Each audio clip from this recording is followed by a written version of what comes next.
Welcome back to the Deep Dive. We're here to crack open a stack of sources, get you instantly well-informed. Today we're diving into a world that, it's often seen through the lens of romance, luxury, Mm-hmm. but actually offers a fascinating look at global economics, supply chains. We're talking diamonds. Right. These aren't just symbols of love. Mm. They're incredibly sensitive economic indicators. And lately, their market has been, well, anything but stable. We've seen some pretty dramatic shifts, surprising trends, too. Absolutely. It's been quite a ride. So our deep dive today is all about understanding what truly makes a diamond valuable. We'll explore the most expensive ones of the world, what drives those astronomical prices, Yeah. and the complex forces shaping their market right now. Our goal really is to help you figure out why some diamonds are incredible investments, while others, well, they just simply aren't. Exactly. And for you, the listener, our mission is kind of to cut through all the sparkle and get to the core of it. Yeah. Understanding that nuanced difference between, a glittering accessory and a true investment grade asset. A shortcut, basically. Yeah, a shortcut to being well informed about this unique sector. It's often misunderstood. And we're drawing heavily today from a recent source, top 21 most expensive diamonds in the world as of 2025. Gives a fantastic snapshot. Okay, let's unpack this then. Our sources keep saying 2023 was a tumultuous year for the diamond industry. That's a strong word. It really was. So you see major players like De Beers, Alrosa taking drastic measures, price drops, halting mining. What does that fundamentally tell us about the market's health? Was it just supply overwhelming demand or something else going on? That's a great question, and it really wasn't simple. What's fascinating here is that it was a convergence of significant events, all pointing to a deeply imbalanced market. You saw De Beers, one of the giants, drop their prices substantially, 10% to 15%. Oh. Yeah, and simultaneously Russia's Alrosa, another major producer, they put a moratorium on mining, just stop production. To try and soak up the excess. Exactly, to actively decrease market saturation. And then adding to that, India, a key global hub for polishing diamonds. Right, they handle most of them. They do, and they halted rough diamond imports altogether. I mean, these were all major distress signals. It really sounds like a domino effect. Everyone reacting to a fundamental problem. Mm-hmm. I remember during the COVID market frenzy, there was that huge rush, right? Drove up demand. Oh, absolutely. Did that ultimately lead to the industry maybe overcorrecting on supply? You're spot on connecting it to that post-COVID surge. That period saw, unprecedented demand, and it led to an oversupply that the market just couldn't absorb once things started to normalize. But here's the crucial insight, the really important bit. This sharp decline in prices, it was typically clustered around those sub 1 to 2 carat diamonds. The ones most people buy for rings. Pretty much, the ones in the retail sector. And these are not considered rare, not in the grand scheme of things.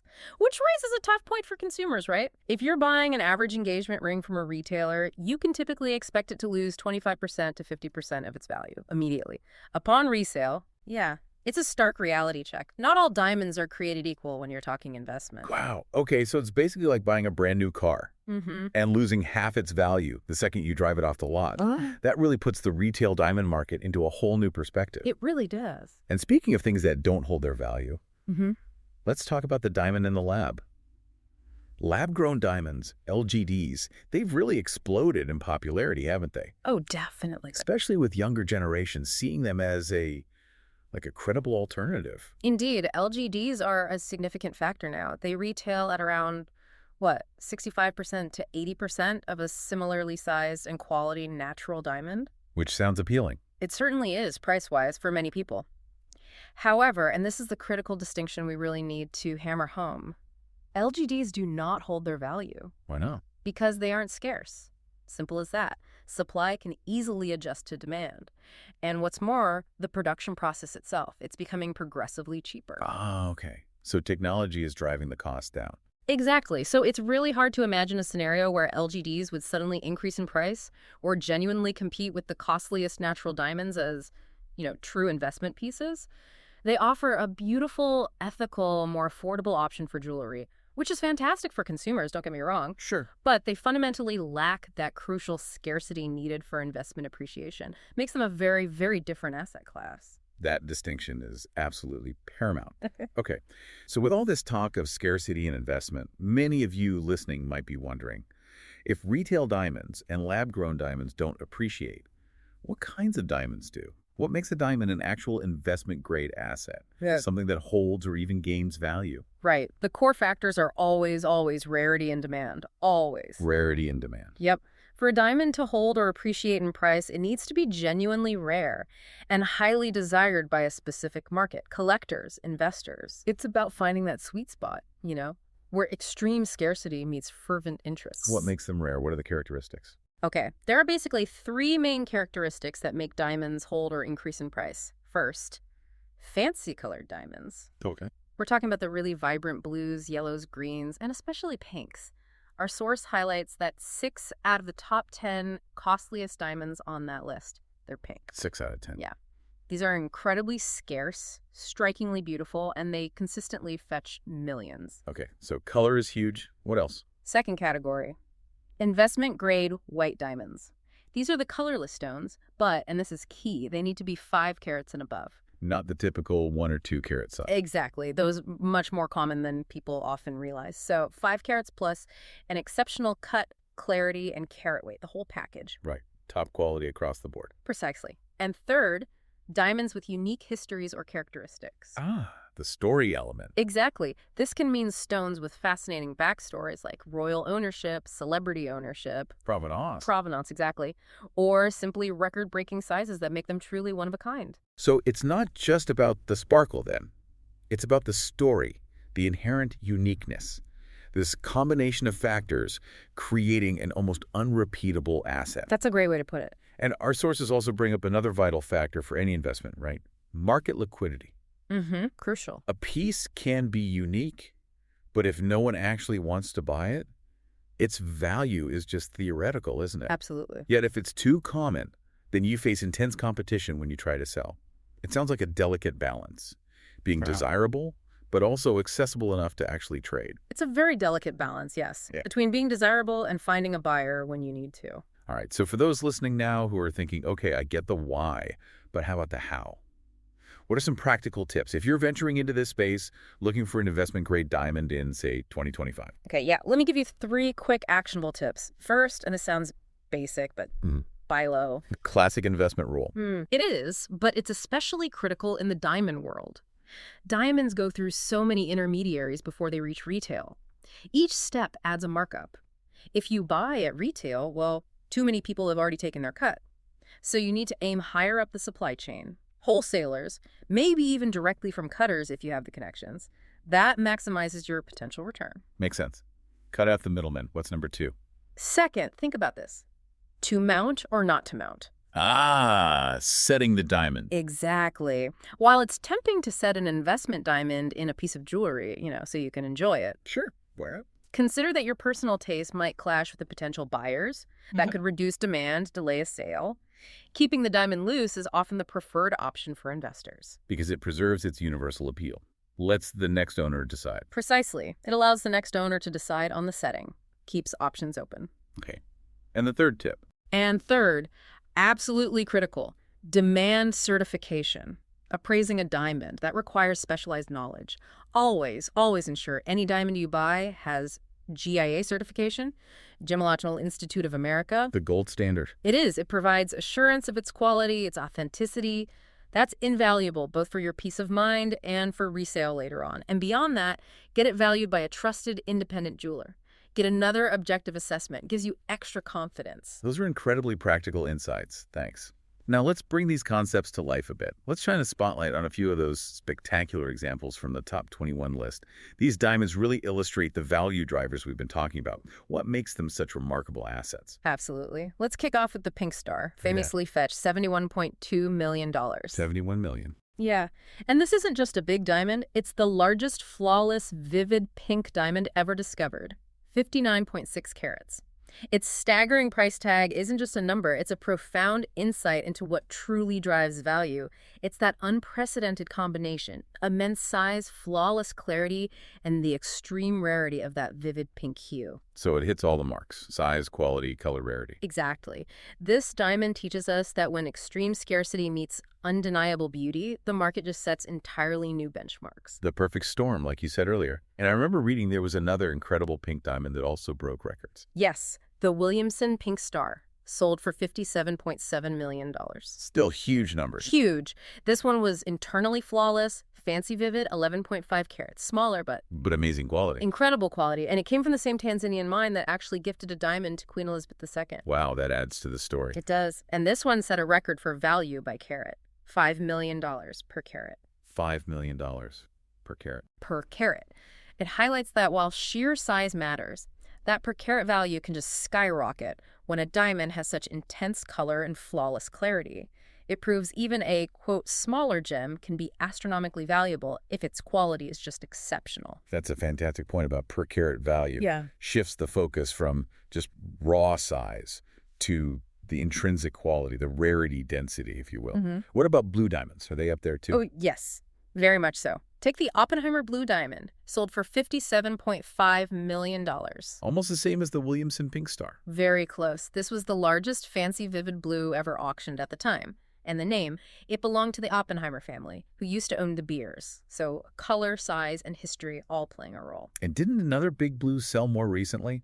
Something from De Beers? You're thinking of the De Beers Cullinan Blue, fetched $57.4 million, unearthed only in 2021, sold in April 2022. Right around the start of the war in Ukraine. Exactly. It set a record at the time. Again, exceptional rarity, vivid color, flawless nature. It's amazing how these top stones cluster in price, despite different colors and sizes. It shows how the market values that peak rarity. Let me throw in one more color quickly. The orange. An orange diamond. A rare, pure orange diamond sold for $35.5 million.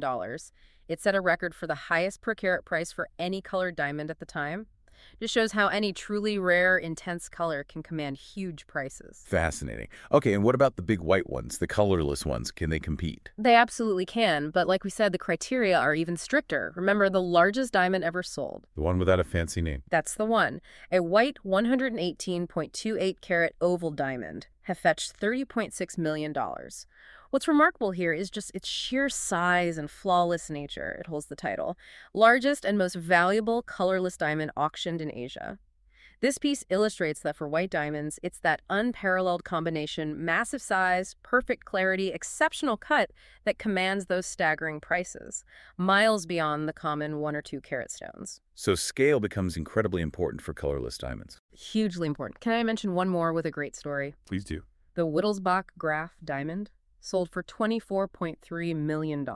This one has serious history, dates back to the 1600s, part of European crown jewels. Okay, so major provenance. Major. And then Lawrence Graf, the jeweler who bought it, famously had it recut. Recut. Didn't that reduce the size? It did. It lost over 4 carats, but the recutting significantly improved its clarity and color grade, and its value actually increased substantially. Wow. So sometimes altering history can enhance value if done right. It's controversial, but in this case, the market clearly valued the improved quality over the original carat weight and historical cut. A fascinating case study. It really is. Incredible how each of these stories reinforces those unique characteristics driving value. But, value isn't just shaped by intrinsic qualities. External forces play a massive role. Definitely. Let's pivot now to a really significant ongoing factor. Yeah. The impact of the conflict in Ukraine on the diamond industry. Yes, this is a profound and ongoing disruption. You really can't overstate it. Russia accounts for a substantial chunk of global rough diamond supplies. Maybe 25–30%. A quarter to a third of the world's supply. Roughly, yeah. Now, the sanctions placed on the Russian producer, Alrosa, specifically by the U.S. government, putting them on the OFAC Specially Designated Nationals list, the SDN list. Which has huge global implications. Huge. It effectively makes it illegal for most international banks to process any transactions with them. So payments just can't happen. It's essentially cut off a massive supply line from the market. So it's not just companies taking a moral stance. It's a practical financial impossibility for much of the global system to deal with these Russian diamonds now. That's a big part of it, yes. The banking restrictions are key. What kind of ripple effect does that have down the chain? Oh, the ripple effect is widespread and deeply impactful. Think about India, for example. We mentioned they polish most rough diamonds globally. Right. Historically, many of those came from Russia. So India is hit hardest. This directly impacts an estimated, 2 to 3 million people, workers in polishing centers, their families. A huge human cost. Enormous. And then beyond the legal sanctions, you have many brands and retailers proactively avoiding polished diamonds of Russian origin anyway, ethical concerns, consumer pressure, it further constricts those supply channels. So multiple layers restricting supply. Exactly. And the net result, a substantial shortage of natural diamonds in the market. This inevitably leads to a pretty dramatic increase in prices for natural stones, especially for those investment-grade pieces we've been talking about. Their scarcity becomes even more pronounced. Which, ironically, might make LGDs look more appealing. In the short term, maybe. For consumers just looking for jewelry, lab-grown diamonds might look more attractive as an immediate alternative if natural prices are spiking. However, and we have to keep reiterating this while they fill a consumer demand, their fundamental lack of scarcity means they just don't share the same investment potential, especially not compared to truly rare natural diamonds, which are now potentially even more valuable because of these geopolitical forces. Right. The underlying investment logic hasn't changed. Not all. Wow. This has been a truly illuminating deep dive. We've explored how the diamond market is just so much more complex than just sparkle and shine, isn't it? It really is. We've seen that clear distinction between everyday retail diamonds and the truly investment-grade stones. Their value shaped by this intricate dance of rarity, unique history, quality, and even, well, unpredictable geopolitical events. It's a world of both immense beauty and some pretty hard economics. Indeed. And it makes you think, doesn't it? Considering this unique blend, geological wonder, intricate craftsmanship, powerful market forces we've discussed today, how do you think the definition of value in a diamond might continue to evolve, especially as new technologies, like maybe better LGDs or detection methods, emerge, and as global dynamics keep shifting? That is a powerful question to leave with. Really makes you consider that interplay between intrinsic worth and perceived value and how it might change. It's clear that understanding the diamond market means looking far beyond the sparkle. We hope this deep dive has given all of you a much clearer, more informed perspective.